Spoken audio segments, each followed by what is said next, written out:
bagambe president nti essige ddamuzi balirekere ekitiibwa kyalyo ate ebyali e Masaka president abitunulemu naye agambe ababirimu bonna babiveemu kuba naye bimuweebuulanga ekibiina kya NRM kubanga obuwanguzi bwe nebo bubeera questionable bubeera buteekeddwa ku test tosobola kubanga Kyagulanyi yawangula mu Masaka omubaka omusajja n'awangula mu Nnyendo Mukungwe omubaka omusajja omulala n'awangula mu Kimanya Kabonera ate gwe omubaka omukyalo wa NRM atwala wonna n'obanga gwe wangudde naye ate ne president balekerawo mulimba kuba nalabako bi information ebimulimba nti Masaka yawangulwa abe NRM naye ng'ate akalulu akalocal governance akabadde akasembyeyo obululu bwonna bwabbiddwa bubbibwa so president akirize ekifo kye Masaka abantu be Masaka abaddize oba baddizibwe eddembe lyabwe eryekwerondera be baagala waliwo Ssaalongo ono ndowooza oba sikyajjukira bulungi naye agambye wa NRM sikiraba bulungi kyayogeddeko naye njagala basebo ne bannyabo bannamasaka abatuwuliriza ne bannayuganda mwenna okubasiibula nga mbasaba mwongero tusabira kubanga ffe byaffe twabikwasa Katonda kyokka ate nga mmaliriza era nga ntumira bonna abatuwuliriza naddala ab'ekibiina kyange ekya National Unity Platform ne President wange Robert Kyagulanyi Ssentamu ajaguzizza birthday olwaleero njagala okusaasira bannamasaka naddala Bishop wange Silverus Jumba ne Catholic community yonna e Masaka twafiiriddwa omwami General Deus Sande abadde munnamaje abadde muduumizi w'enkambi eyo ndabye bamwogeddeko bingi nnyo tewali muntu mutuukirivu naye ate abadde mu Kristo munnaffe ekyo kyennyinza obbagamba nti General Sande tubadde tubeera naye mu mikolo gyonna egya church kyokka ate ng'asukka ne Masaka awo n'agenda n'emutukula yonna gye tubadde tulamaga birinzi emikolo gya fundraising ye muntu abadde yeetema najja ne byeyetemye byonna oba mabaati oba nsawo za seminti sanga zifevarinze nnyo munnaffe oli akayana nti bw'abanga yali yafunyewo obululu nga 3 ng'osanga bamusomeddeko 3 ng'osanga ayina 207 oba yadde na 27 oba 127 so nga to raisinga concerns ezo naye unfortunately simanyi oba yenkola electoral commission nti ne bwa raisinga nga concern eyo result eyo gye bamaze okusoma teyavangamu bagamba nga nti teeka awo DR form bwe twamaliriza tubaga nti lwaki temu correctinga kubanga bwe twatalinga at the end of the day ku DR form ezaffe nga tumusinza obululu bukunikiriza akenda 9,000 naye bano bagenda okumaliriza mu Tale Center electoral commission nga tumusinza obululu 15,000 so anti obululu bwali bungi wateekwa okuba waliwo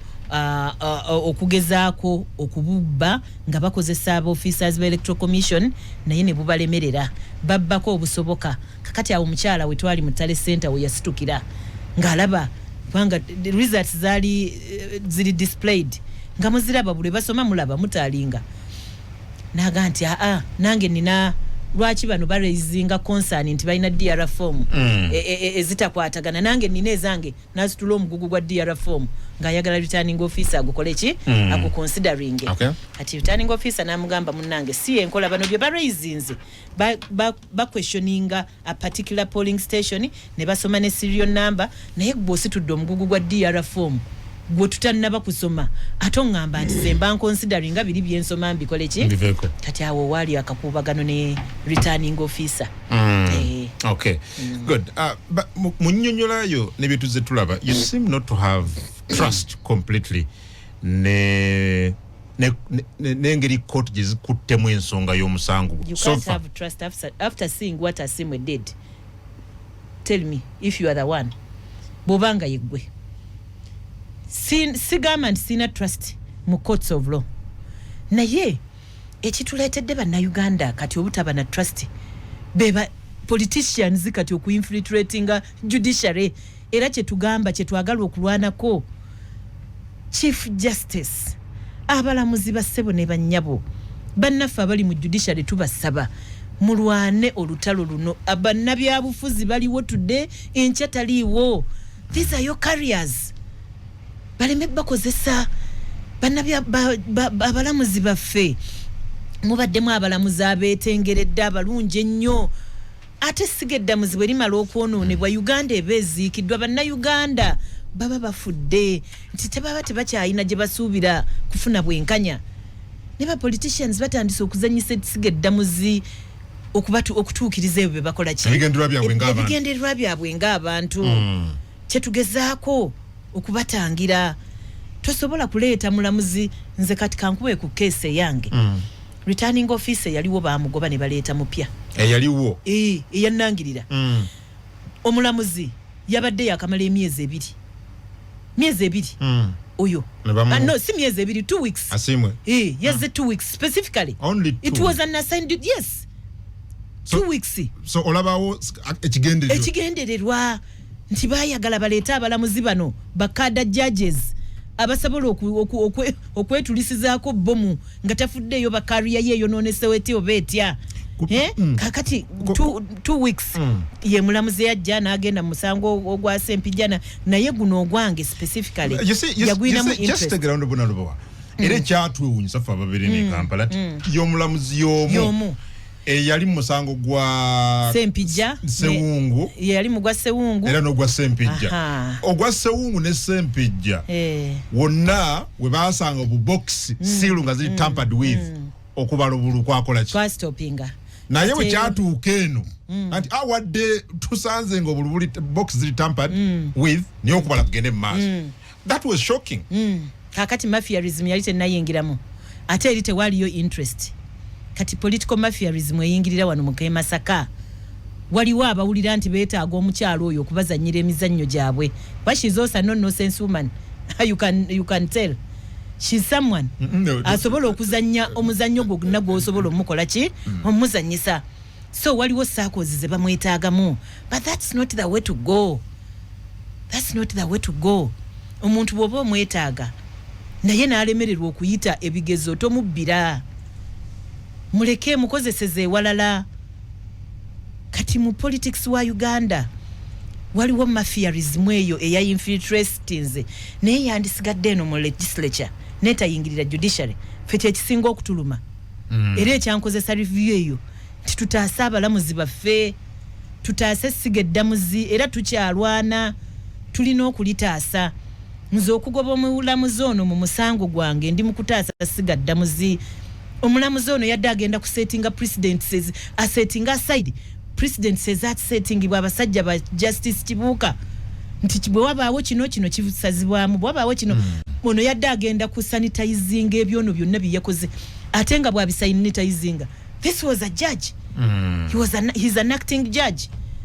President says setting bwa mu high court. Kati ne bwe nandi tutto omusango guno waggulu nga nkoze election petition era bandi rulinze ne baga nti ensonga z'oleese zambazedde okululingibwako wansi sina mu kooti ya wansi eyo kooti eyo waggulu eno gye twabadde mu yadde kooti nti kubanga kooti eyo waggulu bemala okubaako kyerulinze on ate toddamu kukiwaabira mu kooti eyo okujjako ng'okoze appeal naye election petition sigenda gitwala mu court of appeal ekomawo mu kooti eno kati eno kooti gyenziramu ate byengenda okutwalayo singa ono namulese n'abizannyiramu mbadde siina bujulizi. Well, ebintu bino bw'obiwulira bikwasa ennaku n'okweraliikiriza and I'm wondering state of democracy value y'okwetaba mu kalulu sigaddewa bw'owulira instance nga zino really. Kakati ffe wetukoowolera bannayuganda nsaasira nnyo waliwo abantu abali mu gavumenti nga bakyayina sanity nga bakyayina essuubi naye abantu bano abazze ba politicians ba mafias mu politics be baleetedde obuzibu abalala bonna naye ffe wano wetukooloolera bannayuganda nti systems zonna bwe ziba zoonoonese institutions zonna bwe ziba zigaanye okukola bannayuganda twerwaneko Katonda yatuwa rights eziri ezitakoonebwako oba ezitaweebwa bantu kakati mu rights zaffe ezo mwe tutoola right of association kati omuntu gwe mulaba nti ayise mu mbeera eyo lwaki mu associatinga naye omubaka zze nga bamubapatiiseeko lwaki mumukkiriza okutuula nammwe ku mikolo lwaki muyita ku mbaga zammwe lwaki muyita mu makanisa gammwe simanya gy'oyagala okgenda eriko main application gyagala okuteekayo yo osubirayo bwenkanya kakati kungu courts zaffe zonna tuzisuubiramu obwenkanya kuba yensonga lwakibuuze eno okusira ku bigambo bye courts zaffe zonna tuzisuubiramu obwenkanya they are courts of judicature tugenda kufuna justice by individuals bano tebagenda kutujjako ddembe lyaffe bannayuganda okufuna obwenkanya mu kooti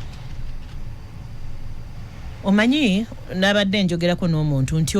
omwana bw'abeera ne maama we omwana n'akola ensobi maama waamukuba naye akakuba ate nga kaddukira wa maama waako kennyini maama we mwennyini kakati waliwo bamaama ate ababye akuba natta akuba n'akutula omukono n'ayokya mubalabyeko kakati mulimu abalamuzi abafaanana bamaama abo ababi naye tekitegeeza nti bamaama bonna baba baki babi ffe tusigala tuddukira mu balamuzi nga tulina essuubi titujja kufunayo waakiri omulamuzi omwenkanya tujja kufunayo omulamuzi afa ku kitiibwa kye ku kariya ye ku bintu ebyalabikira mu recount ey'e Masaka nze nsuubira nga ngenze mu kooti eteereddwamu omulamuzi afa ku kitiibwa kye omulamuzi eyeetengeredde tujja kufuna obwenkanya ate ekyokubiri nze okugenda mu kooti eyo ne sifuna bwenkanya si stopping awo ngenda mu court of appeal oli ready ogenda kubanga watuulayo abalamuzi basatu simanyi oba twatuuse ku level ng'abalamuzi batuula basatu ne batunuulira ebintu bya omulamuzi asiimwe bonna ne basigala nga baga nti baaba asiimwe weebale nnyo wakola omulimu ekyo kyekitongole ekiramuzi bwe kyakutuma era bwe wasomesebwa. Are you not afraid of the costs? Nalabye omukyalo oyo gwoyogerako nga nti costs ayagala babukadde bino babi something like that naga nti weetegeke yabufunye anti yabadde abusaba mu application babumuwadde tabusaana newankubadde kiri kyenkugamba ate abantu bonna si babi to that extent abalamuzi baffe bano nabo si babi bali mu kukozesebwa kye tuli mu kubalwanirira beekyekinge bannabyabufuzi baleme kubakozesa omulamuzi oyo kinobe newankubadde twamwe nze sijja kuga nti yansali kuba nabadde ne safeguarding nga bwe nkuge nti yalaba omunya yali abojjeddwa ku musota bwalaba omunya akola ki circumstances ezimwetooloddeko nti yabadde yakayingira ate yakava mu kwesimbawo mu NRM yasazeeko emisango n'enjiraba nga mwalimu obutali bwenkanya akyali ku probation anoonya kulaba yeekuumira ate akafo ke nenga nti omuntu ono tanneetengerera bulungi sijja kumusalira musango nti yabadde tasobola kusala musango mu bwenkanya naye prevention is better than cure. Kati tiyabadde mubi tewali muntu mubi percent 100% muki bwe yatunuulidde omukazi ono ng'asaba costs at the back of his mind kino bakimanyi nti ono omukazi si alina okubeera mu kifo kino nze victim I'm the victim ate ye ayinza n'okuba teyakozesa wadde 10 ekiva mu nsawo ye yakozesa ku ssente I've been using my own money kyokka ate tutuuka mu kooti ate namwe onzibyeko obuwanguzi bwange ate ne mu kooti onzibeko ssente mulamuzi yadde tasobola zimuwa. Okay, so I think ate wali bigambo bikozesebwa ebikaawo ku kiro omususa bye tuwulira honorable neno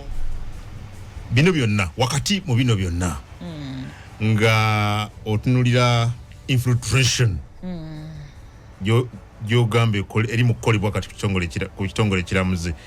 aga nti essiga erikola amateeka already ddyo liri birala kati bivudde nebitandise n'okusembera wano twali badde ffena tuddukira okubeera nga tunoonya obwenkanya. What do you think can save the situation under the circumstances? Intervention yani what should be done in the immediate? That's why we are bringing it to the intervention of every stakeholder. Buli stakeholder tuleeta concerns zaffe zino ku mmeeza ye okuviira ddala ku president w'eggwanga ekisokera ddala president w'eggwanga awuliriza kati ng'ebyo ebiri e Masaka nti onoomugye wa RPC onooje no Sanda akola bwati afune abamusengejjera information gyafuna afuna abantu abesimbwa aba for some time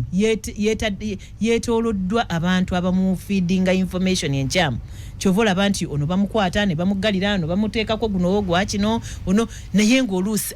ebeera misinformation kati president w'eggwanga ekyakirwane kyokka ate n'ekitongole ekiramuzi naye atunuleyo kubanga chief justice yamulonda chief justice naye prevailing over ekitongole ekiramuzi yakakijjamu agezeeko okulaba nti alwana okutereeza byasanze nga bitandise okwonooneka byasanze nga byonoonesa alwane bitereezebwe. Okay, you seem to say that there is an invisible hand, a very powerful invisible hand. There are invisible hands and political hands compromising the independence of the judiciary. Specifically omusango gwange gulimu invisible hands. Omusango gwange that is evident. Kyabadde so evident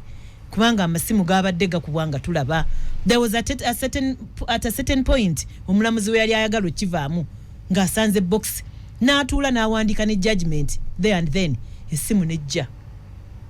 n'akyusa abadde omulamuzi n'afuuka statistician naga nti akabox akamu bo percentage yako bw'ogiteeka ku box bwe buti efuuka bweti n'agenda statistician n'agamba nti kakati tugende kano kafuuse kamu naye bwe yasangayo obuweze 10 era n'agamba nti kakati buno obukumi 10 newankubadde etteeka teririiwo bo busetting aside awo n'afuuka returning officer kubanga ate ng'omulamuzi naddala chief magistrate tokkirizibwa ku setting aside result ya electoral commission si buyinza bwe gw'oggalawo buggazi by'obadde okola n'oga nti to staying status quo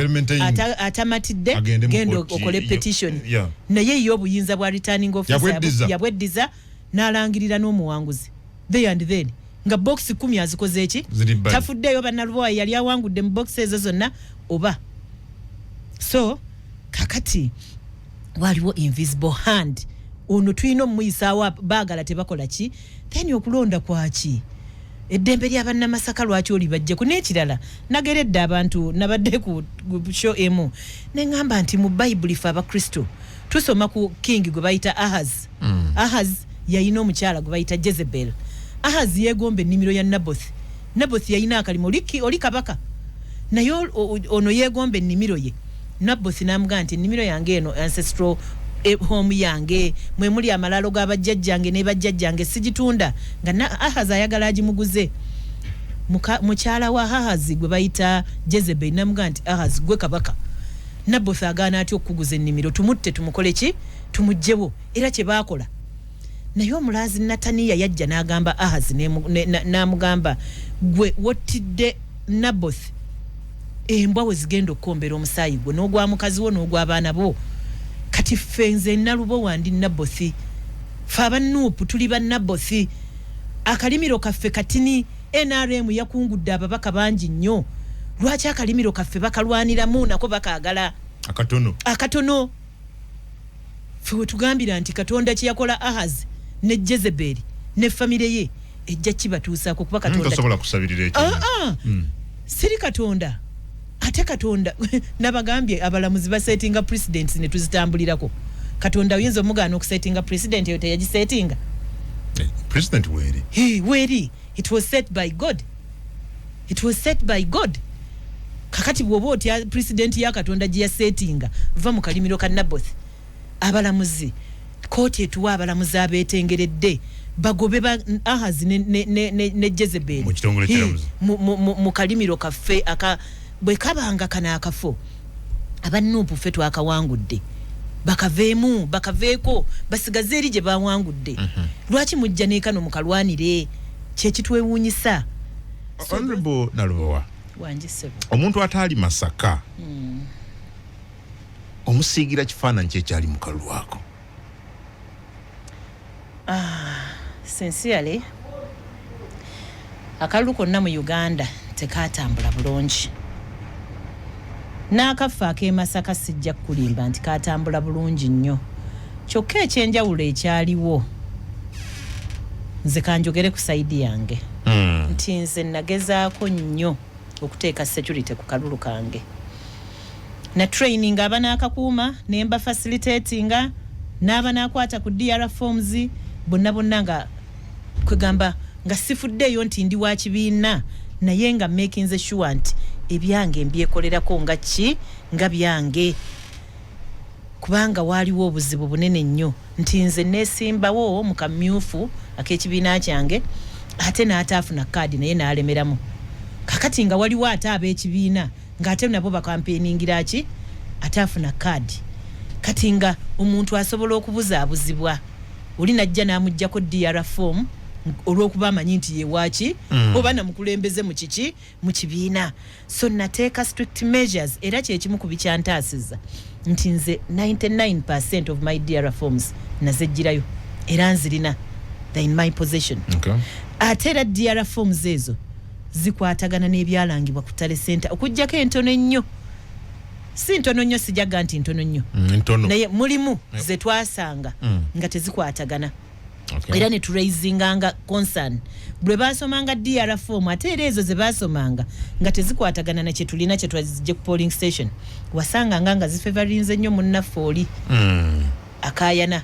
nti bw'abanga yali yafunyewo obululu nga 3 ng'osanga bamusomeddeko 3 ng'osanga ayina 207 oba yadde na 27 oba 127 so nga turaisinga concerns ezo naye unfortunately simanyi oba yenkola electoral commission nti ne bwa raisinga nga concern eyo result eyo gye bamaze okusoma teyavangamu bagamba nga nti teeka awo DR form bwe twamaliriza tubaga nti lwaki temucorrectinga kubanga bwe twatalinga at the end of the day ku DR form ezaffe nga tumusinza obululu bukunikiriza akenda 9,000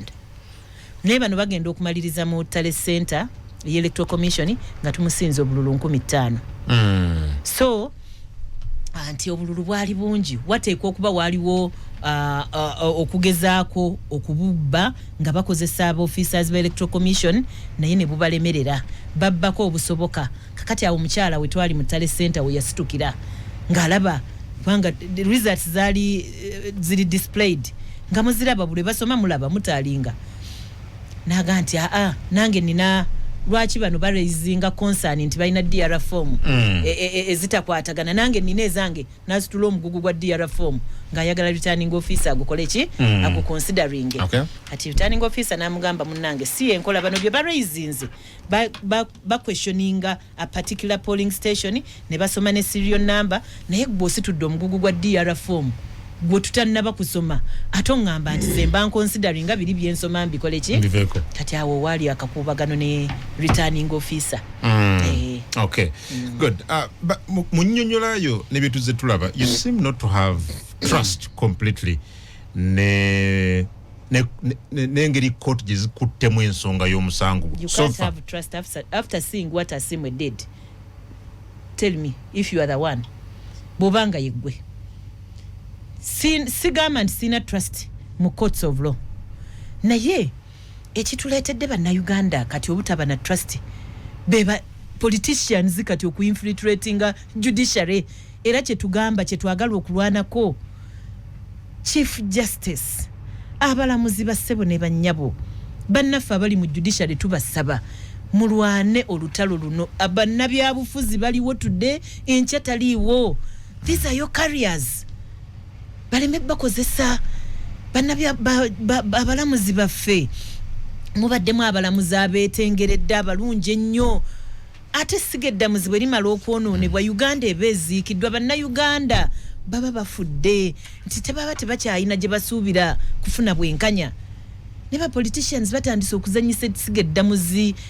okutuukiriza ebyo bye bakola ki ebigendererwa byabwe ng'abantu kyetugezaako okubatangira tosobola kuleeta mulamuzi nze kati kankube ku case yange returning officer yaliwo bamugoba ne baleeta mupya yaliwo eyannangirira omulamuzi yabadde yakamala emyezi ebiri oyo no si myezi ebiri 2 weeks Asimwe yes 2 weeks specifically only 2 it was an assigned yes 2 weeks so olabawo ekigendererwa nti bayagala baleeta abalamuzi bano bakada judges abasobola okwetulisizaako bomu nga tafuddeeyo bakariya yeeyo noonesewo eti oba etya kakati 2 weeks ye mulamuzi yajja n'agenda musango ogwa Sempijana naye guno ogwange specifically yagwinamu just take ground bonalubawa era kyatwewunyisa ffe ababere ne Kampala y'omulamuzi y'omu yali musango gwa Sempijja Sewungu yali mugwa Sewungu era n'ogwa Sempijja ogwa Sewungu ne Sempijja wonna we baasanga bu box siilu nga ziri tampered with okubala obulu kwakola ki twastopinga naye we kyatuuka eno nti awadde tusanze nga obulubuli box ziri tampered with niyo okubala kugende mu maaso that was shocking kakati mafiaism yali tennayingiramu ate eri tewaliyo interest kati political mafiaism eyingirira wano mu Masaka waliwo abawulira nti beetaaga omukyalo oyo okubazannyira emizannyo gyabwe but she's also a nonsense woman you can tell she's someone asobola okuzannya omuzannyo gwonna gw'osobola omukola ki omuzannyisa so waliwo circles ze bamwetaagamu but that's not the way to go omuntu bw'oba omwetaaga naye n'alemererwa okuyita ebigezo tomubbira muleke mukozeseze ewalala kati mu politics wa Uganda waliwo mafiaism eyo eya infiltrations naye yandisigadde eno mu legislature netayingirira judiciary fete ekisinga okutuluma era ekyankozesa review eyo titutaasa abalamuzi baffe tutaase essiga eddamuzi era tukyalwana tulina okulitaasa nze okugoba omulamuzi ono mu musango gwange ndi mu kutaasa essiga ddamuzi omulamuzi ono yadde agenda kusettinga president says asettinga aside president says that setting abasajja ba justice Kibuuka nti bwe wabaawo kino kibusazibwamu bwe wabaawo kino ono yadde agenda ku sanitizing ebyono byonna byeyakoze ate nga bwabisanitizinga this was a judge he's an acting judge president says setting bwa mu high court kati ne bwe nandi tutto omusango guno waggulu nga nkoze election petition era bandi rulinze ne baga nti ensonga z'oleese zambazedde okululingibwako wansi sina mu kooti ya wansi yo kooti eyo waggulu eno gye twabadde mu yadde kooti nti kubanga kooti eyo waggulu bemala okubaako kyerulinze on ate toddamu kukiwaabira mu kooti eyo okujjako ng'okoza appeal naye election petition sigenda gitwala mu court of appeal ekomawo mu kooti eno kati eno kooti gyenziramu ate byengenda okutwalayo singa ono namulese n'abizannyiramu mbadde siina bujulizi well ebintu bino bw'obiwulira bikwasa ennaku n'okweraliikiriza and I'm wondering state of democracy value y'okwetaba mu kalulu sigaddewa bw'owulira instance nga zino really kakati ffe wetukoowolera bannayuganda nsaasira nnyo waliwo abantu abali mu gavumenti nga bakyayina sanity nga bakyayina essuubi naye abantu bano abazze ba politicians ba mafias mu politics be baleetedde obuzibu abalala bonna naye ffe wano wetukooloolera bannayuganda nti systems zonna bwe ziba zoonoonese institutions zonna bwe ziba zigaanye okukola bannayuganda twerwaneko katonda yatuwa rights eziri ezitakuonebwako oba ezitaweebwa bantu kakati mu rights zaffe ezo mwe tutoola right of association kati omuntu gwe mulaba nti ayise mu mbeera eyo lwaki mu associatinga naye omubaka zze nga bamubapatiiseeko lwaki mumukkiriza okutuula nammwe ku mikolo lwaki mumuyita ku mbaga zammwe lwaki mumuyita mu makanisa gammwe simanya gy'oyagala okgenda eriko main application gy'oyagala okuteekayo yo osubirayo bwenkanya kakati kungu kootisi zaffe zonna tuzisuubiramu obwenkanya kuba yensonga buuze eno okusula ku bigambo byo kootisi zaffe zonna tuzisuubiramu obwenkanya they are courts of judicature tugenda kufuna justice by individuals bano tebagenda kutujjako ddembe lyaffe bannayuganda okufuna obwenkanya mu kooti omanyi nabadde njogerako n'omuntu nti omwana bw'abeera ne maama we omwana n'akola ensobi maama waamukuba naye akakuba ate nga kaddukira wa maama waako kennyini maama we mwennyini kakati waliwo bamaama ate ababi akuba natta akuba n'akutula omukono n'ayokya mubalabyeko kakati mulimu abalamuzi abafaanana ba maama abo ababi naye tekitegeeza nti bamaama bonna baba baki babi ffe tusigala tuddukira mu balamuzi nga tulina essuubi nti tujja kufunayo waakiri omulamuzi omwenkanya tujja kufunayo omulamuzi afa ku kitiibwa kye ku kariya ye ku bintu ebyalabikira mu recount ey'e Masaka nze nsuubira nga ngenze mu kkooti eteereddwamu omulamuzi afa ku kitiibwa kye omulamuzi eyeetengeredde tujja kufuna obwenkanya ate ekyokubiri nze okugenda mu kkooti eyo ne sifuna bwenkanya si stopping awo ngenda mu court of appeal oli ready ogenda kubanga watuulayo abalamuzi basatu simanyi oba twatuuse ku level ng'abalamuzi batuula basatu ne batunuulira ebintu bya omulamuzi asiimwe bonna ne basigala nga baga nti baaba asiimwe weebale nnyo wakola omulimu ekyo kyekitongole ekiramuzi bwe kyakutuma era bwe wasomesebwa. Are you not afraid of the costs? Nalabye omukyalo oyo gwoyogerako nga nti costs ayagala babukadde bino babi something like that naga nti weetegeke yabufunye anti yabadde abusaba mu application babumuwadde tabusaana newankubadde kiri kyenkugamba ate abantu bonna si babi to that extent abalamuzi baffe bano nabo si babi bali mu kukozesebwa kye tuli mu kubalwanirira beekyekinge bannabyabufuzi baleme kubakozesa omulamuzi oyo kinobe newankubadde twamwe nze sijja kuga nti yansali kuba nabadde ne safeguarding nga bwe nkugenda nti yalaba omunya yali abojjeddwa ku musota bwalaba omunya akola ki circumstances ezimwetooloddeko nti yabadde yakayingira ate yakava mu kwesimbawo mu NRM yasazeeko emisango n'enjiraba nga mwalimu obutali bwenkanya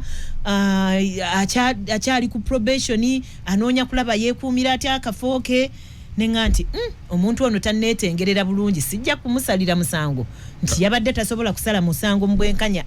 naye prevention is better than cure. Kati tiyabadde mubi tewali muntu mubi 100% muki bwe yatunuulidde omukazi ono ng'asaba costs at the back of his mind kino bakimanyi nti ono omukazi si alina okubeera mu kifo kino nze victim I'm the victim ate ye ayinza n'okuba teyakozesa wadde 10 ekiva mu nsawo ye yakozesa ku ssente I've been using my own money kyokka ate tutuuka mu kkooti ate namwe onzibyeko obuwanguzi bwange ate ne mu kkooti onzibeko ssente mulamuzi yadde tasobola zimuwa. So I think ate wali bigambo bikozesebwa ebikaawo ku kiro omususa bye tuwulira honorable towards each other. Towards who? Me using bigambo not from you at from, least from her. That's her. Era nze sagala ku discuss radio bino byonna wakati mu bino byonna nga otunulira infiltration gyogambe eri mu kukolebwa kati ku kitongole kiramuzi aga nti essiga erikola amateeka already ddyo liri birala kati bivudde ne bitandise n'okusembera wano twali badde ffena tuddukira okubeera nga tunoonya obwenkanya. What do you think can save the situation under the circumstances? Intervention yani what should be done in the immediate? That's why we are bringing it to the intervention of every stakeholder. Buli stakeholder tuleta concerns zaffe zino ku mmeeza ye okuvira ddala president w'eggwanga esokera ddala president w'eggwanga awuliriza kati ng'ebyo ebiri e Masaka nti onoomujje wa RPC onoojje no Sanda akola bwati afune abamusengejjera information gyafuna afuna abantu abesimbwa for some time yetooloddwa abantu abamufeedinga information enkyamu kyovola abantu ono bamukwata ne bamuggalira no bamuteekako guno ogwa kino ono naye ng'oluusi ebeera misinformation. Kati president w'eggwanga ekyakirwane kyokka ate n'ekitongole ekiramuzi naye atunuleyo kubanga Chief Justice yamulonda Chief Justice naye prevailing over ekitongole ekiramuzi yakakijjamu agezeeko okulaba nti alwana okutereeza byasanze nga bitandise okwonooneka byasanze nga byonoonesa alwane bitereezebwe. Okay, you seem to say that there is an invisible hand, a very powerful invisible hand. They are invisible hands and political hands compromising the independence of the judiciary. Specifically omusango gwange gulimu invisible hands. Omusango gwange that is evident. Kyabadde so evident kubanga amasimu gabadde gakubwanga tulaba. There was at a certain point omulamuzi we yali ayagala okivaamu ng'asanze box n'atuula n'awandiika ne judgment there and then essimu nejja n'akyusa abadde omulamuzi n'afuuka statistician naga nti akabox akamu bo percentage yako bw'ogiteeka ku box bwe buti efuuka bweti n'agenda statistician n'agamba nti kakati tugende kano kafuuse kamu naye bwe yasangayo obuweze 10 era n'agamba nti kakati buno obukumi 10 newankubadde etteeka teririiwo bo obusetting aside awo n'afuuka returning officer kubanga ate ng'omulamuzi naddala chief magistrate tokkirizibwa ku setting aside result ya electoral commission si buyinza bwe gw'oggalawo buggazi by'obadde okola n'oga nti to staying ebyava status quo atamatidde genda okole petition naye yo obuyinza bwa returning officer yabweddiza n'alangirira n'omuwanguzi they and then nga box 10 azikoze eki tafuddeyo bannalubwa yali awangudde mu box ezo zonna oba so kakati waliwo invisible hand ono tulina omuyisaawo baagala tebakola ki then okulonda kwaki eddembe ly'abannamasaka lwaki oli bajjeku n'ekirala nageredde abantu nabadde ku show emu neŋŋamba nti mu bayibuli fe abakristo tusoma ku king gwe bayita Ahaz yayina omukyala gwe bayita Jezebel. Ahaz yegomba ennimiro ya Naboth yayina akalimo oli kabaka naye ono yegomba ennimiro ye. Naboth n'amugaa nti ennimiro yange eno ancestral home yange mwe muli amalalo g'abajjajjange ne bajjajjange sigitunda nga Ahaz ayagala agimuguze. Mukyala wa Ahaz gwe bayita Jezebel n'amugaa nti Ahaz gwe kabaka. Naboth agaana atya okukuguza ennimiro tumutte tumukole ki tumugjewo era kye baakola. Naye omulazi Nataniya yajja n'agamba Ahaz n'amugamba gwe wottidde Naboth embwa we zigenda okukombera omusaayi gwe n'ogwa mukazi wo n'ogw'abaana bo kati ffe nze nalubo wandi Naboth ffe abanuupu tuli ba Naboth akalimiro kaffe katini NRM yakungudde ababaka bangi nnyo lwaki akalimiro kaffe bakalwaniramu nako bakaagala akatono ffe we tugambira nti Katonda kye yakola Ahaz ne Jezebel ne famire ye ejja kibatuusaako kuba Katonda tasobola kusabirira ekyo siri Katonda ate Katonda nabagambye abalamuzi basetinga president ne tuzitambulirako Katonda oyinza omugaana okusetinga president eyo teyagisetinga president weri it was set by God kakati bw'oba otya president ya Katonda gye yasetinga va mu kalimiro ka Naboth abalamuzi